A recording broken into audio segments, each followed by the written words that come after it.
سيقول السفهاء من الناس ما ولاهم عن قبلتهم التي كانوا عليها قل لله المشرق والمغرب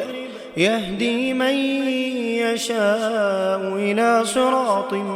مستقيم وكذلك جعلناكم أمة وسطا لتكونوا شهداء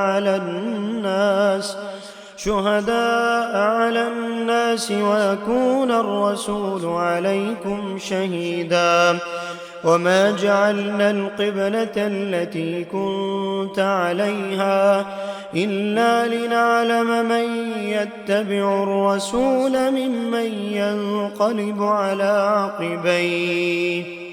وإن كانت لكبيرة إلا على الذين هدى الله وما كان الله ليضيع إيمانكم إن الله بالناس لرءوف رحيم قد نرى تقلب وجهك في السماء فلنولينك قبلة ترضاها فول وجهك شطر المسجد الحرام وحيث ما كنتم فولوا وجوهكم شطره وإن الذين أوتوا الكتاب ليعلمون أنه الحق من ربهم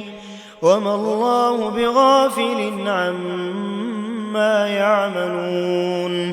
ولئن أتيت الذين أوتوا الكتاب بكل آية ما تبعوا قبلتك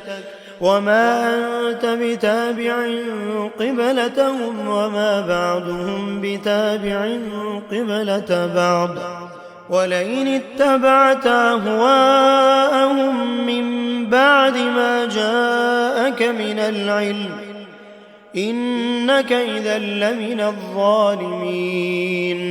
الذين آتيناهم الكتاب يعرفونه كما يعرفون أبناءهم وإن فريقا منهم ليكتمون الحق وهم يعلمون الحق من ربك فلا تكونن من الممترين